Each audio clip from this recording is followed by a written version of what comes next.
Hello, welcome back to my channel friends. ఏంటి parcel అనుకుంటున్నారా?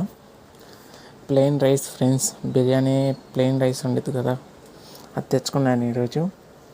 దాంతోపాటు ఒక పెరుగు చారు అండ్ కట్ట అంటారు ఫ్రెండ్స్ దాన్ని, సాంబార్ అయినా అనొచ్చు.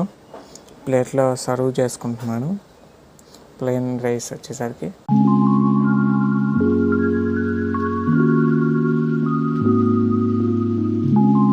చేసుకున్నాను. చూశారు కదా ప్లెయిన్ రైస్. టేస్ట్ విషయానికి వస్తే తీసేసింది, బాగుంది ఫ్రెండ్స్, ఏ బ్యాడ్ లేదు. సాంబార్ కట్టాతో బాగుంది అండ్ పెరుగు చట్నీతో కూడా బాగుంది. లైక్, షేర్, సబ్స్క్రైబ్ చేసుకుని మన ఛానల్ని ఇంకా ఎవరు సబ్స్క్రైబ్ చేసుకోకపోతే కంటెంట్ చూసి సబ్స్క్రైబ్ చేసుకోండి. ఎవరైనా సరే కంటెంట్